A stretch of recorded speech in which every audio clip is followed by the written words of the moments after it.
Hello dear students, welcome back to the channel. तो आज की क्लास से अपन सेक्शन डी की शुरुआत कर रहे हैं। सेक्शन डी में टोटल आपको सॉल्व करने होते हैं 4 क्वेश्चन और हर क्वेश्चन कैरी करता है 5 मार्क्स। तो कुल मिला के सेक्शन डी जो है ये आपका 20 मार्क्स का होता है।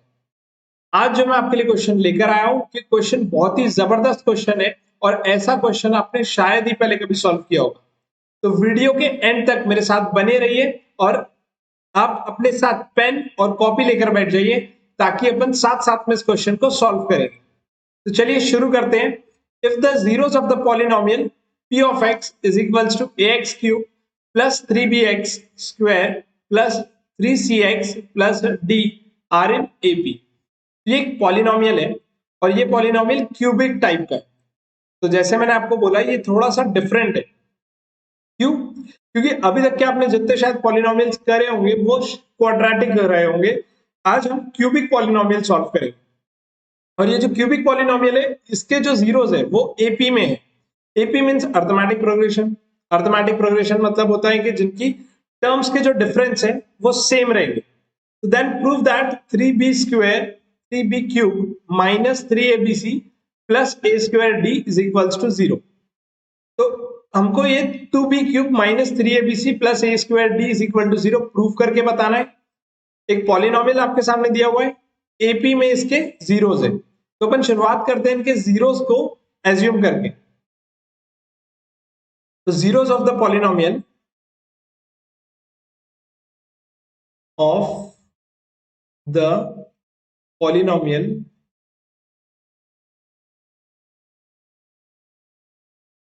बी या आर इन एपी जो हमको दिया था वो हम पहले यहां पे लिख लेंगे are in AP. Therefore let the zeros be। तो हम यहाँ पे जीरोस को कुछ ऐसा मानना पड़ेगा कि जिनका डिफरेंस सेम है। तो अगर मैं यहाँ पे एक को p मान लेता हूं तो मेरे को उसके पहले वाली टर्म में कुछ डिफरेंस जो है वो माइनस करना होगा। तो मैं यहाँ पे इसको मान लेता हूँ p माइनस के। अब ये k जितना डिफरेंस यहाँ पर होगा इन दोनों के बीच में उतना ही सेम डिफरेंस होगा बाद वाली दोनों टर्म्स के बीच में। तो अगर फर्स्ट टर्म मेरा p माइनस के है, सेकेंड p है, तो थर्ड हो जाएगा p प्लस के।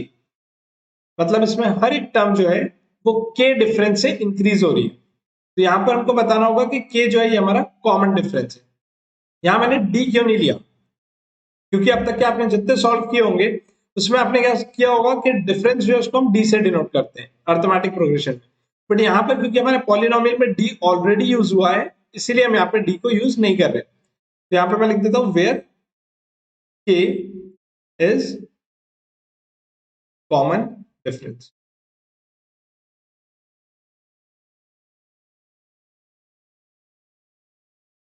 अब इसमें याद रखने वाली बात यह है कि आपको जब सम ऑफ द पॉलिनोमियल्स आप लिखेंगे तो इज इक्वल्स टू में क्या लिखेंगे? सम ऑफ द पॉलिनोमियल्स मैं यहाँ पे लिखता हूं तो मेरी जो फर्स्ट टर्म है वो थी p माइनस के प्लस सेकेंड टर्म है k और थर्ड टर्म जो है वो है p प्लस के। तो यहाँ मैंने क्या कर दिया sum of the polynomials is equals to में यहाँ पे हमको लिखना होता है एक्स स्क्वायर के सामने जो टर्म होती है ना तो वो टर्म मतलब coefficient of x square minus में कोएफिशिएंट ऑफ आपको लिखना है एक्स स्क्वायर अपॉन में लिखना है एक्स क्यूब के सामने वाला कोएफिशिएंट। तो एक्स क्यूब के सामने कोएफिशिएंट क्या है a। तो ये हो जाएगा माइनस 3b अपॉन a। अब यहाँ पे माइनस के और प्लस के ये यहाँ पे हो जाएंगे कैंसिल और यहाँ पे सॉरी के नहीं था यहाँ पे p था। ठीक है मेरी गलती हो गई थी। यहाँ पे ये p प्लस p और एक और p टोटल मिला के कितने p हो गए 3p। तो यहाँ लिख देंगे 3p is equals to minus 3b upon a। यहाँ पे ये 3 जो है 3 कैंसिल हो जाएंगे p की वैल्यू बन गई माइनस b अपॉन a। यहाँ लिख लेते हैं अपन p is equals to minus b upon a। ये हो जाएगा इक्वेशन नंबर 1 क्योंकि अभी हमको p की वैल्यू मिल चुकी है। अब ये शायद हमको आगे काम में आएगी। अब इसमें आगे क्या करना है देन प्रूव दैट। तो ये प्रूव करना है तो अभी तो सिर्फ अपन ने एक ही कंडीशन ली थी सम ऑफ द जीरोस। अब दूसरी कंडीशन अपन लेंगे यहाँ पे product of the zeros. Product of the zeros क्या होता है? प्रोडक्ट ऑफ द जीरोस के लिए मैं यूज करूंगा इन तीनों का मल्टीप्लीकेशन p माइनस के multiplied by p multiplied by p plus के। तो इन तीनों का जो मल्टीप्लीकेशन है वो कितना होता है, तो उसके लिए हमको यहाँ लिखना रहता है last term minus of last term. तो माइनस लास्ट मीन्स कांस्टेंट, तो कांस्टेंट वाले टर्म यहाँ पे आप लिखेंगे minus D upon x cube का जो कोएफिशिएंट है वो। तो यहाँ पर एक्स क्यूब का कोएफिशिएंट कितना है, ए, तो ये हो जाएगा माइनस डी अपॉन ए। अब इनकी वैल्यूज तो हमारे पास है नहीं, p प्लस के और p माइनस के लिखा है, तो a minus b into a plus b क्या होता है, a square minus B square. तो यहाँ पे ये बन जाएगा p square minus q square minus k square, p square minus k square, क्योंकि p plus k and p minus k था। अब मल्टीप्लाई में इसके साथ में था p, तो यहाँ पे p की जो वैल्यू हमने इक्वेशन नंबर 1 से लिख सकते हैं। इक्वेशन नंबर 1 में क्या था, माइनस बी अपॉन ए, तो यहाँ पे अपन p की जगह लिख देंगे minus B upon A is equals to minus T upon A. A हो जाएंगे cancel, minus minus will also get cancel. B जो यहाँ पर है मल्टीप्लाई में, वो जब राइट साइड में आएगा तो आ जाएगा डिवाइड में, तो यहाँ पे हो जाएगा ये p square minus k square is equals to d upon b. तो ये हमको वैल्यू मिल गई p square minus q minus k square की, p square minus k square is equals to d upon B.